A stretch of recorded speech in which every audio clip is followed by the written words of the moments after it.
Hello and a very warm welcome. This is the news on NTA International. My name is Justin Bemunyin, and here are the top stories. Presidential task force on COVID-19 calls for more public and private investments to strengthen health sector. Federal government signs agreement on Gurara hydropower, set to deliver 30 megawatt hydropower. President Buhari writes Senate requests confirmation of 42 ambassador nominee designate. And House of Representatives urges interventions to mitigate social and economic impact of COVID-19. Well, thank you very much for joining us. Now, let's begin with an update on COVID-19 situations around the world, where Russia now has the second highest number of coronavirus infections globally, just as the World Health Organization is appealing for more funding to accelerate COVID-19 vaccine development. Joyce Ometu gives us an update on the global pandemic.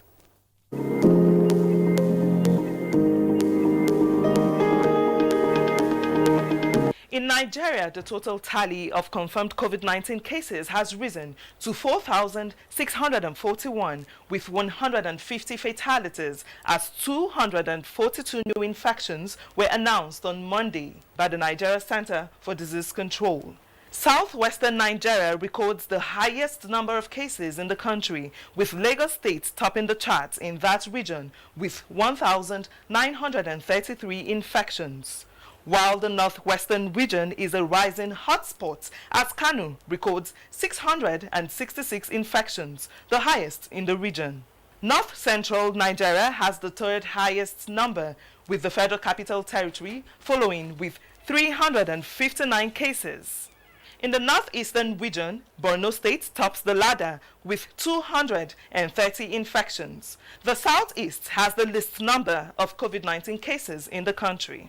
As at 6 p.m. 12th of May 2020, the Africa Center for Disease Control reported 66,373 cases of COVID-19 in Africa, 2,336 deaths, and 23,095 recoveries. The World Health Organization Director General Tedros Ghebreyesus said there are about 7 to 8 top candidate vaccines for COVID-19. But more funds are required to accelerate the development. Globally, numbers published by Worldometer as at 6 p.m. show 4,292,506 infections, 288,975 deaths, and over 1.5 million recoveries. Russia now has the second highest number of confirmed coronavirus cases worldwide after the United States. On Tuesday, it reported 10,899 infections, bringing the total to more than 232,000. And that's a global update on COVID-19. Many thanks for watching. I am Joyce Ometu. In the meantime, the COVID-19 PTF chairman, Boss Mustafa, has appealed to Nigeria for more public and private investments to strengthen all levels of health sector in the country. He made the appeal during the daily briefing on COVID-19. He also asked all Nigerian scientists and researchers to submit their inventions and claims for validation. The PTF chairman, in addition, advised state governments to align their measures with the PTF guidelines. Health Minister Dr. Osage Ehanire said response teams in Kano have recorded successes and that the unexplained deaths in Azare, Bauchi State are being investigated. As we continue to learn the lessons from COVID-19 by fortifying our health systems and infrastructure against present and future pandemics, I wish to remind Nigerians that there is still a lot to be done and investment to make. The Federal Ministry of Health is working with its agencies and other organs of government and multinational organizations in continuous efforts to control transmission with tried, tested, and innovative measures. The PTF National Coordinator, Dr. Sani Aliyu, emphasized that any medication such as the Madagascar herbal solution coming into the country must go through mandatory regulatory validation before it can be administered. Consistent with COVID, to please get in touch with the NDC through our helplines, particularly if you feel you may have been exposed. It is only by ensuring absolute compliance and cooperation that we can overcome this hurdle. He appealed to state governments and security agencies to intensify surveillance against interstate movements to end the spread of this pandemic. Now, as Nigeria joins the rest of the world to commemorate this year's International Day of Nurses, the focus is on the vital role played by nurses and midwives in the health sectors around the world. Correspondent Alika Okbanachi Arua in this special report takes a look at the contributions of nurses in providing healthcare services. One of the most significant aspects of this year's Nurses Day celebration is that the World Health Organization, WHO, not only declared the year 2020 as the year of nurses and midwives, but also that it is coming in the midst of the coronavirus pandemic, when the world needs the services of nurses the most. President, National Association of Nigerian Nurses and Midwives, Abdurrafiu Alani Adeniji, emphasized the need to change the narrative about nursing, erase misconceptions, and expand the understanding of the public on the importance of nurses to any nation. Every country is expected to ensure that there is legal framework, general, that is not only limited to nurses, that will favor nursing as a professional, vote more money to nursing and midwifery education. Another one is scaling up of manpower supply, that there must be recruitment, motivation, and retention of these people, so that there are lateral and vertical brain drain. Others maintain that despite the risk involved in being a nurse, particularly with COVID-19 raging, they do not regret going into the nursing profession. My message to all nurses is to keep the fire burning. Do not change who you are. Continue to take care of the patients, which is our calling. I advise them to take the necessary precautions. Our PPE is very important. Nurses are calling on the government to make their job easier by providing state-of-the-art facility in hospitals and protecting the lives of nurses, especially with the threat of COVID-19. In Abuja, Alika Okbanachi Arua, NTA News. Okay, I'm now joined by Mr. Akpi Joseph Abuja. He is the Chairman, National Association of Nigerian Nurses and Midwives at the National Hospital, Abuja. Mr. Akpi Joseph, thank you very much for joining me. Yeah, thank you so much for having me this evening. Now, today is 2020 International Nurses Day. Why is it so important? Why is the day being observed? Yeah, it is very, very important because the mother of nursing, that's Florence Nightingale, was born on the 12th of May, 1820. So, and we normally mark this particular period for her because she actually changed the narrative of nursing in her time, and she did so much during the Crimean War in England. And after that, she was awarded with almost about, I think, $250,000, which she invested that in building school of nursing. And she really actually changed the system, the nursing system, because as at that time, nursing was being looked as if it is a degrading profession. But she coming into the profession at that time, she changed the story. And she's been what to be celebrated. We started the celebration, I think, on the 5th of May, and today being her birthday, it has reached the climax of that celebration. Okay. Now, COVID-19 pandemic brings to the fore the strategic roles of nurses in fighting epidemics and, of course, pandemics. How would you assess the input of nurses in Nigeria at this critical time? Yeah, this is a critical moment in the whole world, not just Nigeria. And nurses all over the world have actually demonstrated their skills and resilience in fighting this COVID-19. We are nurses. You could see that nurses are ever ready to go to the trenches were in a war and not relenting. I remember when the whole thing started, they asked many people to volunteer. I was so marveled to see the number of people that were ready to volunteer to go to the war front. It's something that people are running away from, but these people are ready to face it. And it's not just COVID-19. It has been the norm of nursing to be in the forefront of fighting whatsoever infection it is. It could be Lassa, Ebola, and all sorts of diseases, and never relenting in fighting such the conditions. Nursing is very, very pivotal in the health industry. Okay, now there is this issue of shortage of nurses worldwide. How is it affecting, or how has it affected Nigeria, and what do you think is responsible for that? Yeah, it has affected Nigeria negatively because even before the COVID-19, we have it on record that so many of our nurses have applied to leave the country. And when this issue of COVID-19 came in, it kind of stopped them from moving, and which I believe, and I know that after the COVID-19, many are just waiting to move. It has actually affected the system negatively.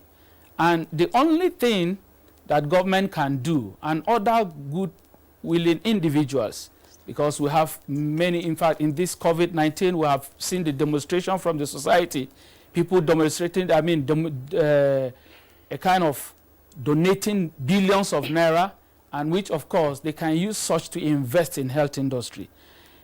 We nurses in Nigeria are working in a very hard situation. And you discover that there is this burnout syndrome among nurses.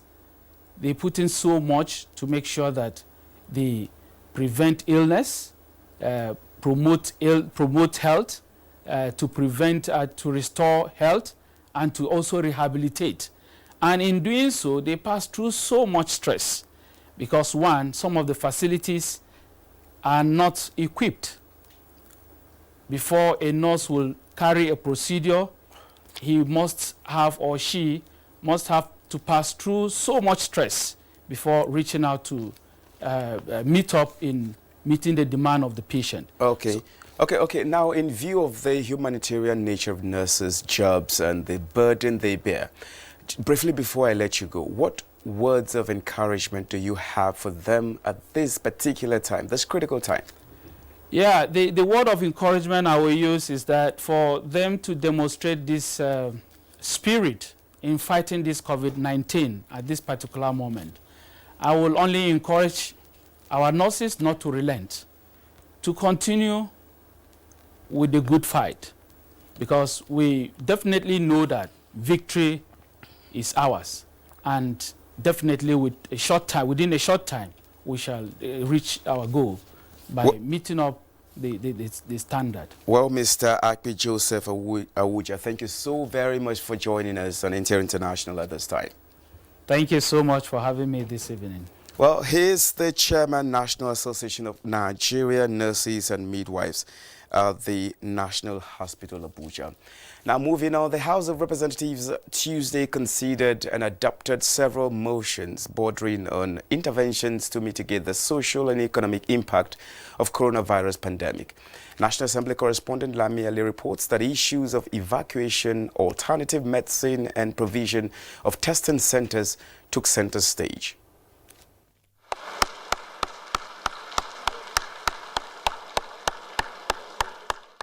House members there as plenary applauding frontliners as the world marks International Day of Nurses amid the coronavirus pandemic. Plenary commenced with matters of urgent public importance on COVID-19, among them an urgent need to look into the evacuation of Almajiris in view of health and legal implications, during which the House called on the Presidential Task Force to immediately halt the evacuation by enforcing the interstate travel ban as moved by Representative Aisha Duku. In some cases, these children, after traveling for so many hours under harsh weather, were rejected and turned back by their states of origin, or at best, they were kept in isolation under dehumanizing and demeaning conditions. urged the Northern Governors Forum to provide their Majiris with the requisite tools for the universal basic and technical education system.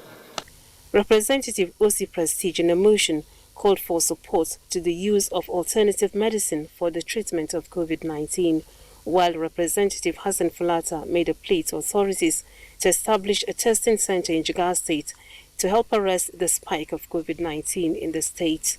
To encourage and support some of the claims by our local scientists and alternative medical practitioners, as some of their claims sounds convincing enough to hazard a trial of the drugs developed by them. Aware that Jigawa State has no single testing center and most of the hospitals and health institutions are not equipped adequately in terms of facilities, drugs and personnel. Other issues considered and adopted by the House pertaining COVID-19 are the point of order from Representative Umar Jiga, urging the federal government to take measures of mitigating the impact of the pandemic on internally displaced persons across the country, while Representative Chudi Moma requested a review and investigation of the power sector during the pandemic. House Leader Adodogwa led debates on 4 motions, all of which passed second reading. A bill seeking alteration of the Constitution to allow for independent candidacy to any elective office, sponsored by House Chief Whip Mohammed Tahir Mangunu, passed second reading. The general perception that political parties are hijacked by few group of people. A professional that feels is popular with the grassroots, with his people, can get signatures and become a candidate. Why not? All our attempts to strengthen and deepen democracy, as far as I'm concerned, this is about the first approach. Plenary also featured the consideration and adoption of the presidential request on its borrowing plan of 850 billion naira. From the National Assembly, Lami Ali, NTA News.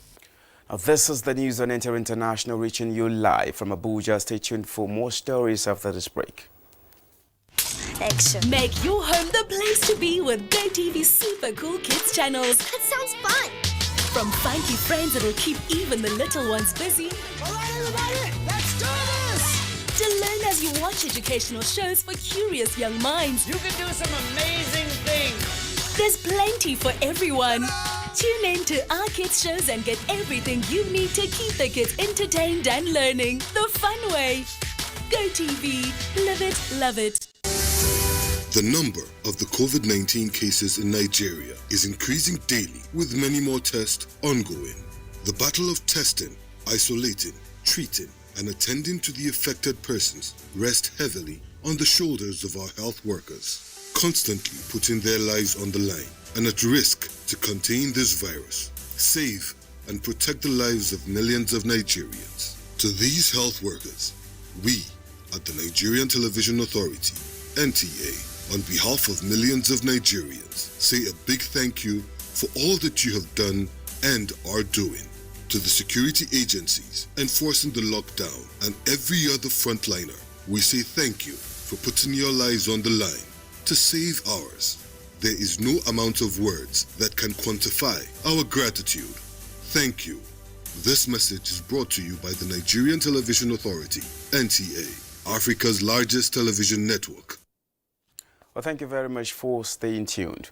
And now, coming from Kano State, the government has announced the extension of the lockdown imposed by 1 week to help further combat the spread of the novel COVID-19 pandemic. The State Commissioner for Information, Mohammed Garba, who made the announcement, said the decision was reached after due consultations with the federal government and key stakeholders in the health sector. He said the measure is aimed at a further reducing indiscriminate person-to-person contacts, which is considered as one of the major ways the disease has been spread. Mohammed Garba, while acknowledging the consequences of the measure on the public, in a statement called for patience and support as the battle against the pandemic continues. He also appealed to the people to continue to observe strict personal hygiene through regular hand washing, use of face masks, and social distancing.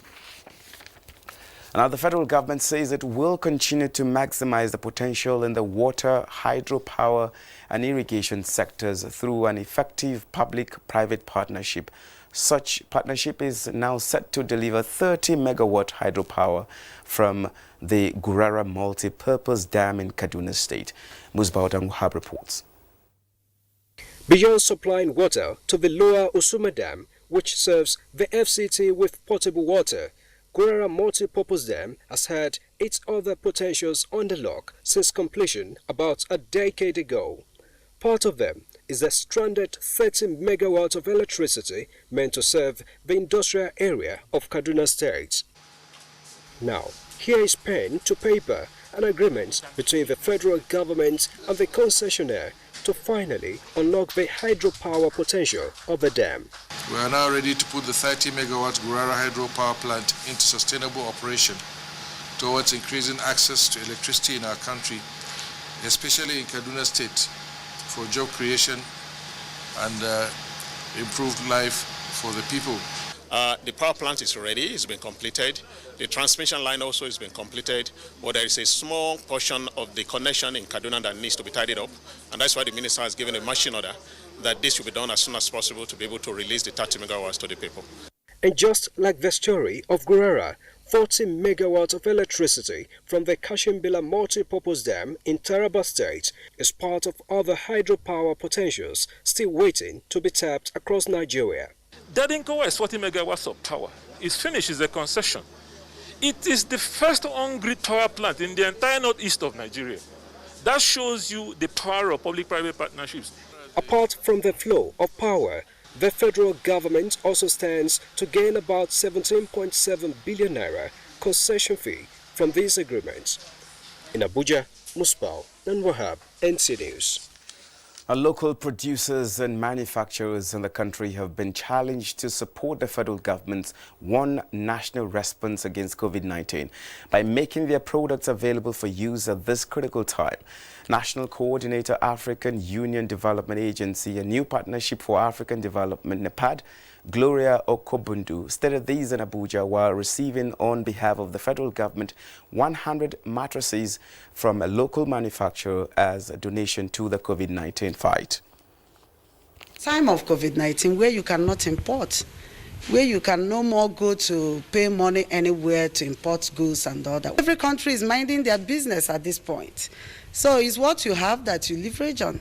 So we have our own people. Look at even the masks. Most of the masks in the market is produced locally. Ventilators now are being produced. So meaning this has already made us to think out of the box. And we need to sustain it. This is our little token to support the federal government for onward distribution to the sick people, basically for the hospital, in making sure that all of us fight this pandemic.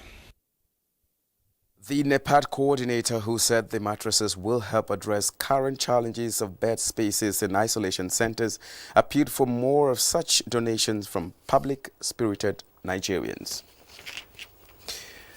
President Muhammadu Buhari has written Senate requesting the confirmation of 42 persons as career ambassadors designate. This was also accompanied by 2 other executive communications from the President seeking Senate's approval of 4 nominees as chairman and members of the Nigerian Law Reform Commission. 2 nominees are to also fill in existing vacancies on the board of the Nigerian Deposit Insurance Corporation as non-executive directors. The presidential requests have been referred to the relevant Senate committees for screening. Senate resolved to investigate alleged contributory negligence of not observing standards in conveying explosive materials. Now let's take a look at Wednesday's weather prospects for Nigerian cities and other parts of the globe.